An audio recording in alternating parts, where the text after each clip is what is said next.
This is It Just Takes One. One person, one experience, one moment to change your life.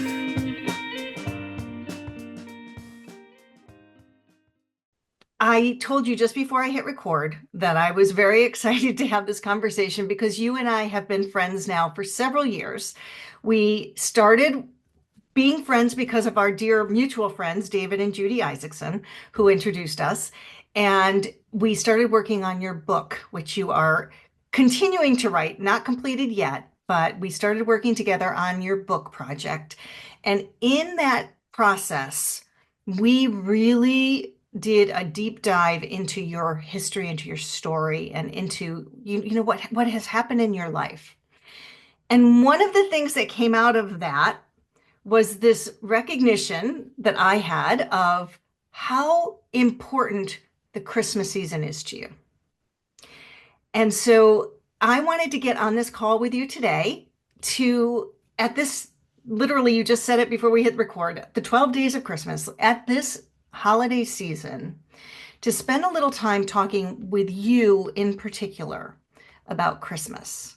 So just to start off, Lewis, can you just in your own words, tell me what is Christmas? Why is Christmas such a special holiday for you?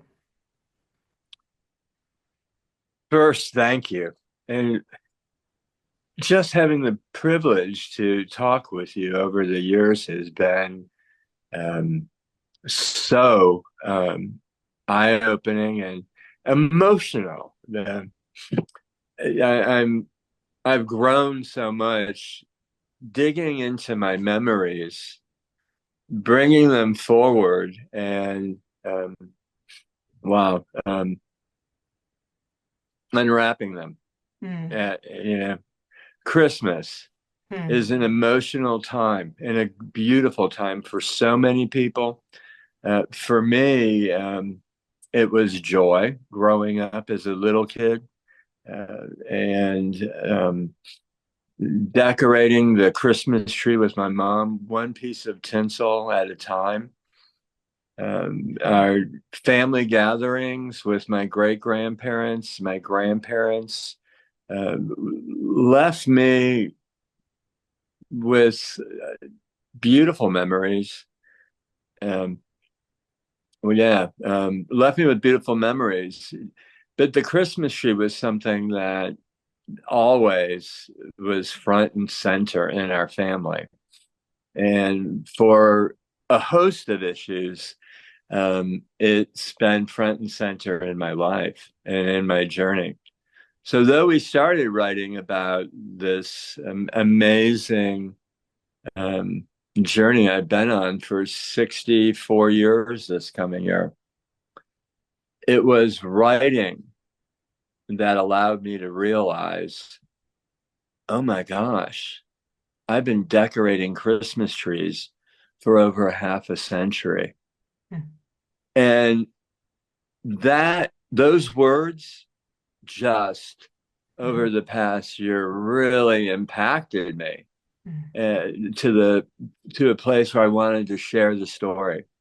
Hmm. So the memories allowed me to dig deep into the stories that I have Yeah. and helped me to go forward with what time we have. Hmm. I'm so glad that you described it that way, Lewis, because Thank you. and the reason I say that is because you have a very unique view of the Christmas tree in particular, but even decorating for Christmas. And I am particularly amazed by the pictures that you send me of the different decorations, looking over your head right now at this beautiful scene that you've created behind you. Um, you have a very unique view of the decoration of Christmas. Let's go back to where that all began because you said you've been decorating trees for half a century, which sounds crazy, but you really I did know. start when you were 15 years old. My first paid tree for a family was when I was 15. But in order to get there, I had to be decorating trees prior to that. My parents would get live trees in Cleveland, Ohio at the Dairy Dig. During the summer you get ice cream there, but in November you get your tree for December. And I remember my mom teaching us how to put the lights on the tree and the tinsel and then the gold garland and the ornaments. And it was creating a piece of art, but it was also with our family something that brought neighbors and friends and people into the house. And it was something that I took pride in. Um, Not knowing the underlying reasons why I was creating this magic, but it turned out to be something that, set me free Hmm. and allowed my spirit to soar. It was magical. And so as the years have gone forward, the privilege I've had is to be invited into families' houses, their homes, their hearths, where their hearts are. Hmm. And over the years, for some families, it's been 25 years. Over the years to create the magic that builds memories, that connects stories for them to tell through time. Hmm. And it was writing all this down that's allowed me to realize that I'm a storyteller. Hmm. Hmm. And now I do it through design, through the holidays. Every family is different. Every tree is special. There's not one that's the same because there's not one family that's the same. And Absolutely. And I want to talk about some of those things and how you bring those stories out for people. But I do need to step back one more second because not only did you start decorating trees for your family and then yeah, some paid trees, maybe for some friends and neighbors, but you actually went on to be part of the Christmas celebration at one of the biggest houses in the country. So, can you tell us a little bit about the time that you spent actually creating those stories and bringing out the decorations in the White House? so it was back under George Herbert Walker Bush's administration. I had the privilege to serve as a major donor director in fundraising. And that Christmas, very special. We were able to schedule a tour, a private tour for the donors at the White House, in between the public tours and the evening events. This was something that had never happened for a group of donors before, but it was an idea that when I was young, I had the courage to say, let's do it. And we did. So we were able to go into there on the most beautiful day of the year, which I believe is December 21st, the winter solstice. Mm. And it's so ironic that when I look back at the invitation and my name and everything, it said December 21st. Hmm. And, it's a magical, magical day. Hmm. Um, yeah. I think the word that I keep hearing and I love is magic and magical. And that is what you bring and you allow to sort of come out when you do this decorating. So let's move forward to now because we're literally in the Christmas season as we're Oh, talking. gosh, yeah. And you have been hard at work for weeks now, creating this magic for these families and these people that you know.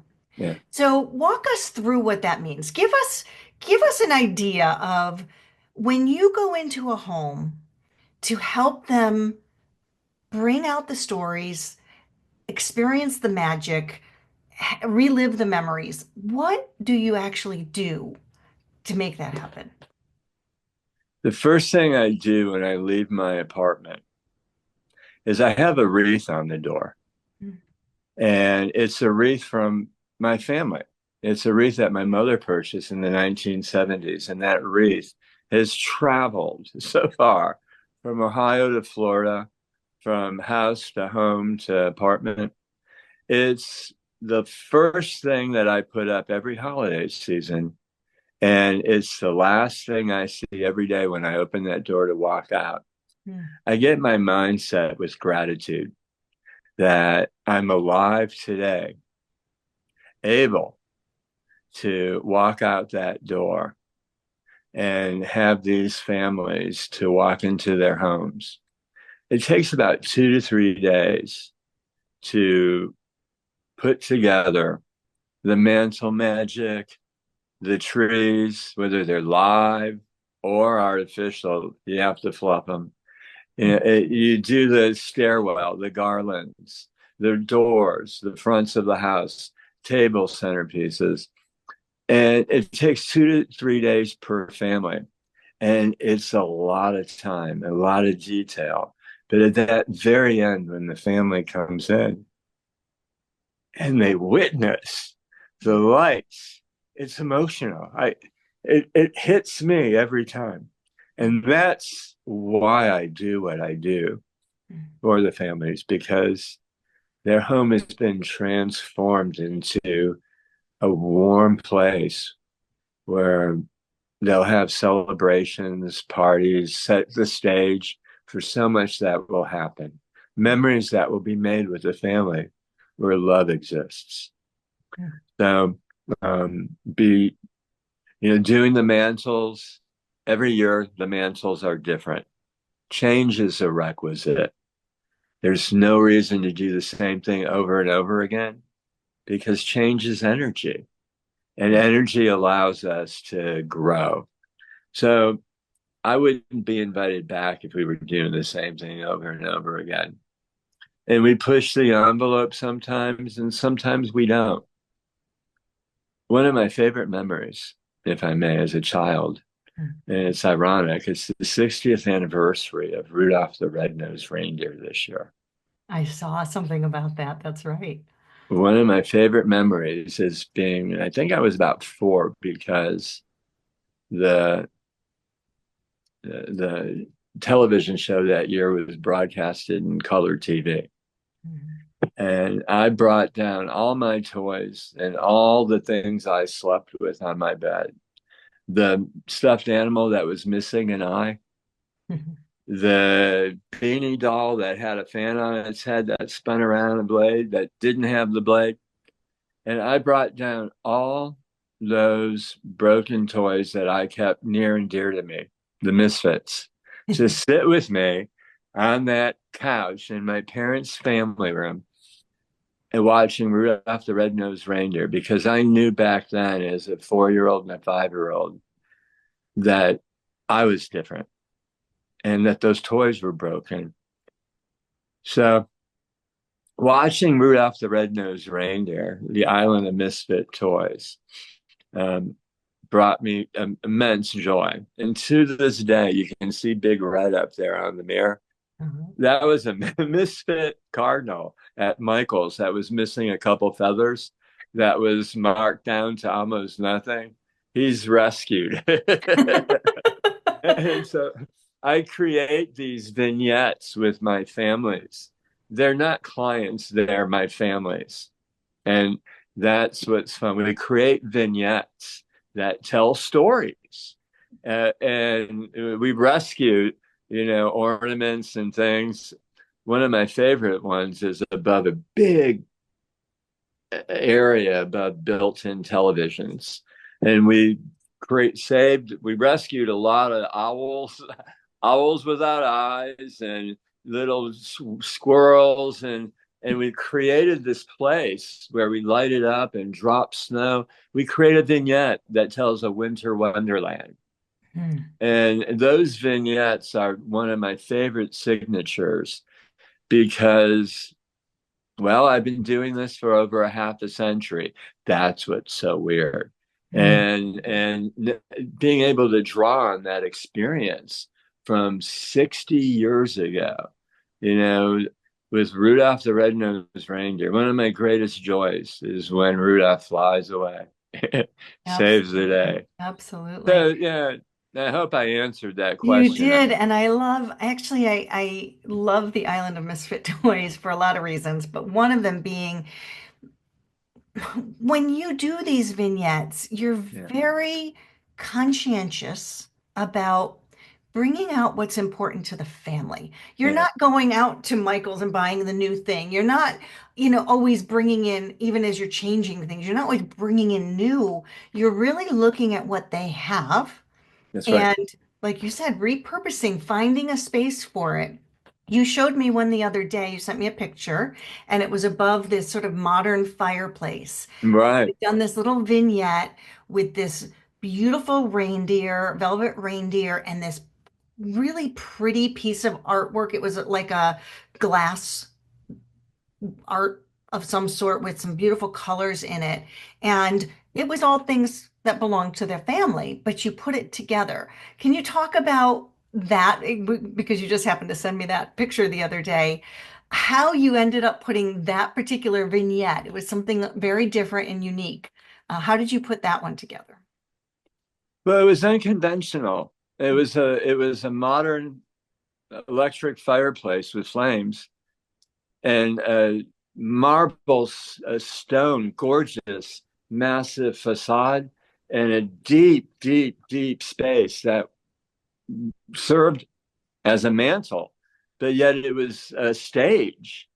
Mhm. And the family had this yellow velvet reindeer with a beautiful purple collar, and and Murano glassware, a vase from Italy that was exquisite in colors. And it just seemed that it was something that required some out of the box thinking. And they had some big velvet feathered Christmas trees, and gosh, to describe it, we put some beautiful angel hair snow down, and they had these LED like aspen trees that we added. And the next thing you know, it all came together. It came together as a piece of art that told a story about where the families traveled, but also um, how it fit the space. And that's what's fun because when the silence of the holiday evening arrives and we all light our trees, we plug them in, and the glow and the warmth comes into that space. It's when the magic happens. Mhm. It's when the holidays arrive.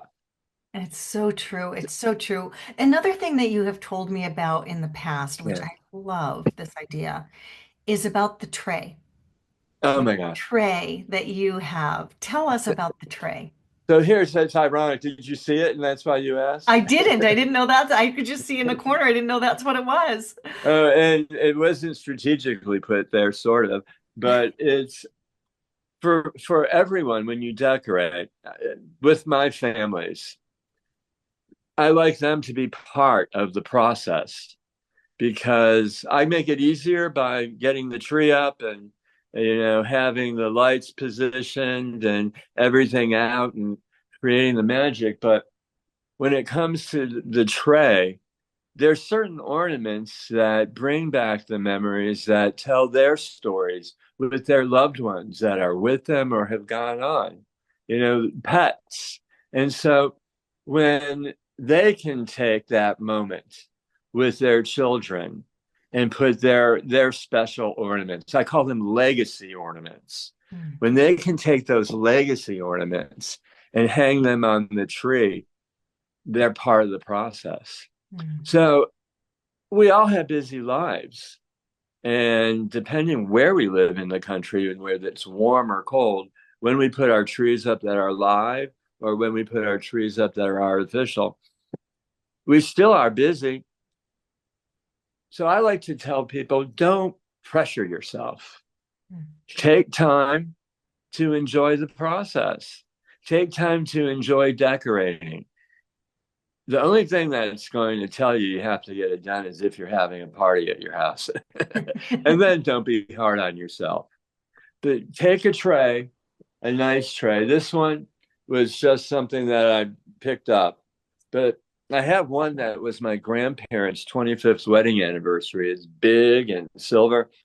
And I like to fill that up with the ornaments. Mm. And even though they're stacked on it, I slowly get to that place for me where I'll position it one at a time. And if I'm tired, I'm tired. It'll get there. Mm.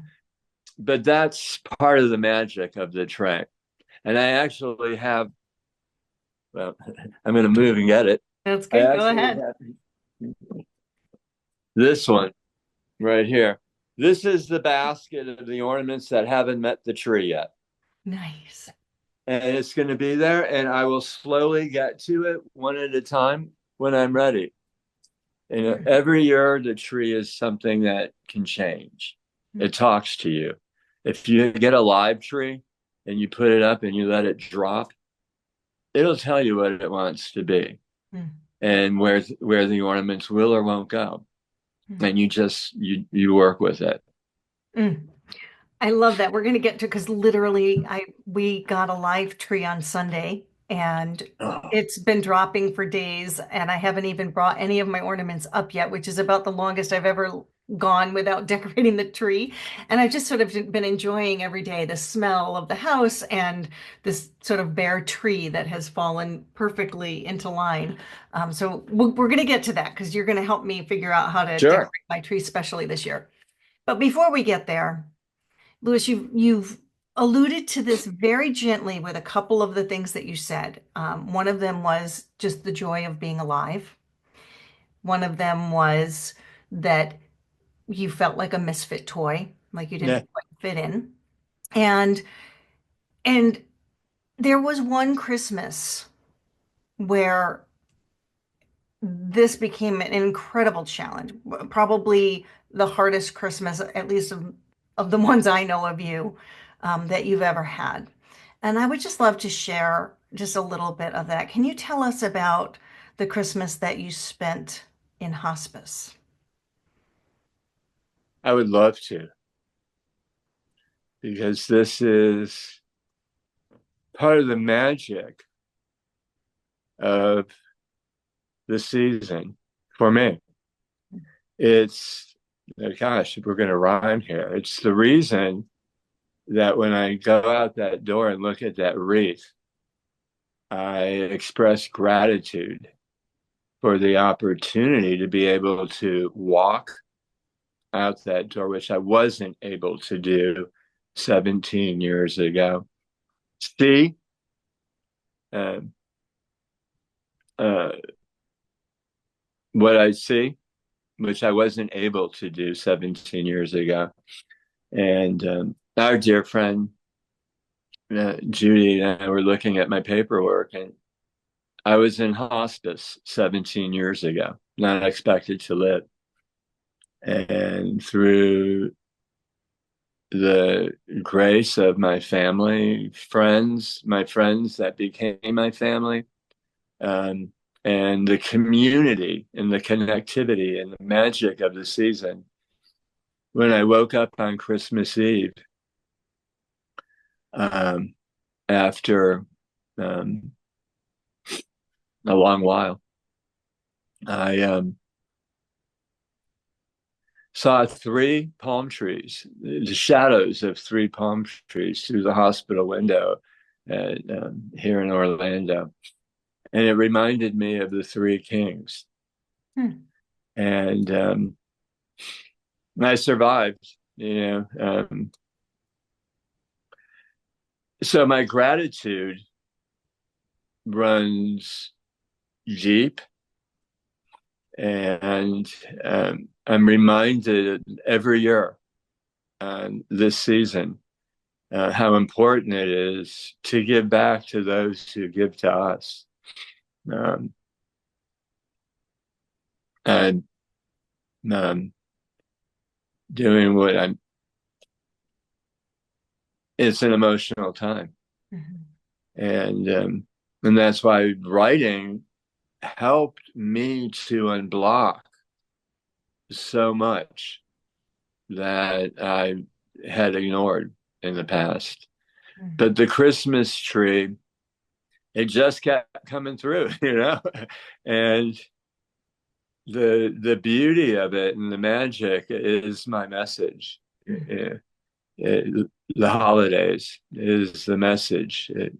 The shortest day of the year is the winter solstice, December 21st. And I never really understood, but this is a photo of me and my first Christmas taken on December 21st. Hmm. And, so when we pull those things together, I have a box of photos that I draw from, holiday photos my entire life. And the Christmas cards that people send me, I've saved.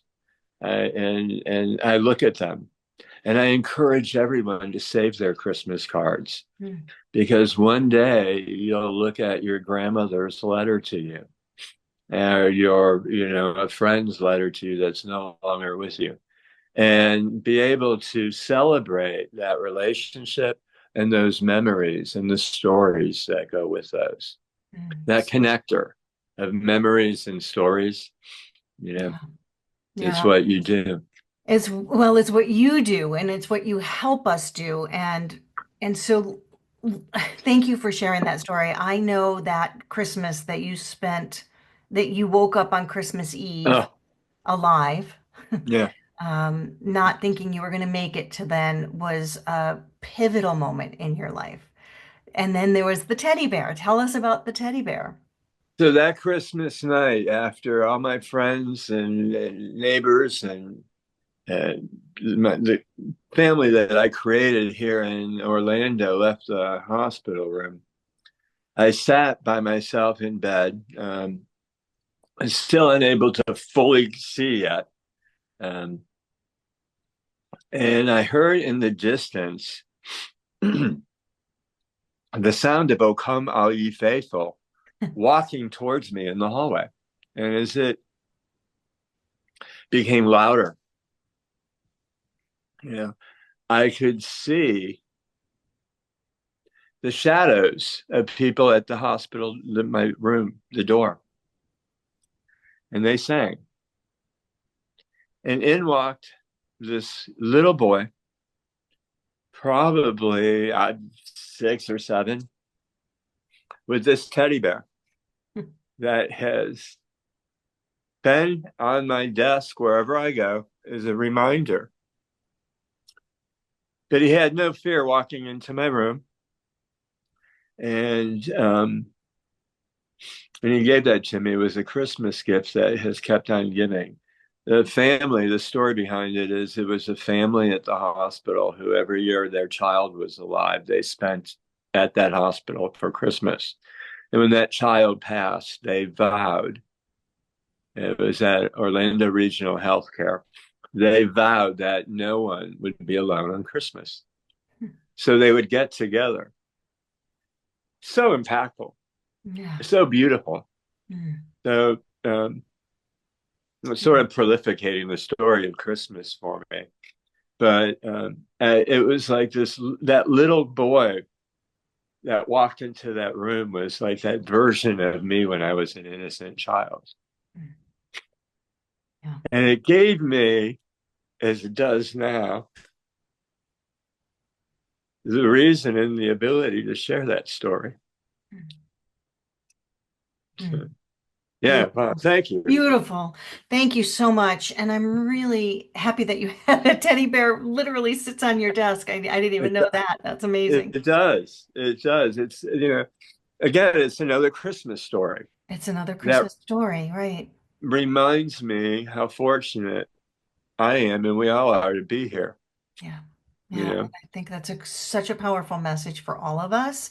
We don't yeah. have to be in hospice to appreciate, and we don't have to be sick or experiencing something challenging to feel gratitude. So it's a good message for all of us. I'm trying it out. Being a hospice failure is a pretty cool badge. I agree, totally agree. I'm so glad you failed hospice. Yeah, me too. Thank you. So that brings us to I know listeners that are watching or listening to this right now, if they're anything like me, they want to know more. So Louis, I have told you this. Um, I am not as mindful of my Christmas decorating anywhere close to the way you are. I am one of those that you can put in the category of it. I love it when it's done, Yeah. but I just get it done. And to the point that you made earlier that you should change every year, I don't. I pretty much put the same things up in the same place every year. And it's fine. I mean, I love Christmas. I love Christmas decorations and it's magical in its own way. But when I talk to you and when I see what you create, I see this potential for something more that I could do. And I know I'm not the only one. So I would love for you to share with me and for anybody listening, what are some tips to help me and all of us make Christmas just that extra special magic? There's so many. The first thing is to be present and to enjoy when you're decorating and when you're bringing out, if it's a manger, if it's that special star from your family, if it's a group of ornaments, if it's a Santa Claus. I have a Santa Claus that the boot fell off, but it's 65 years old. And I bring it out. It's one of the first things I bring out.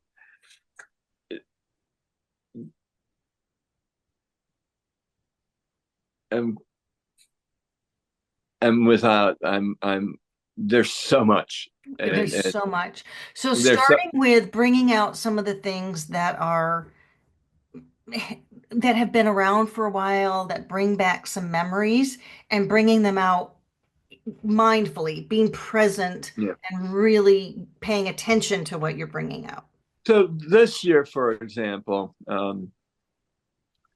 I ran out of white lights for my tree.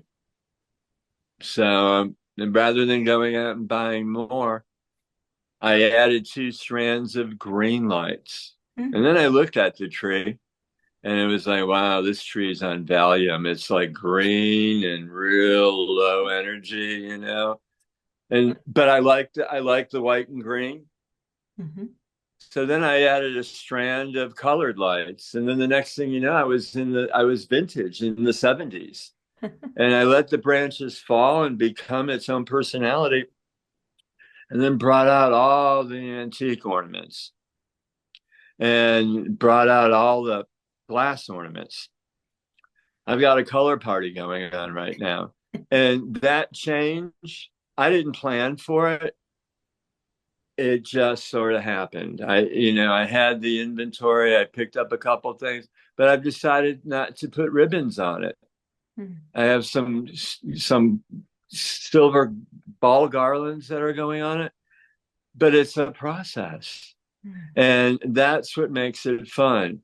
I collect my Santas. One year I put them together in the kitchen, another year I move them onto a tray.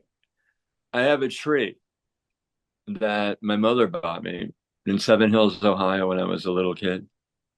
And it spins around and plays the little drummer boy.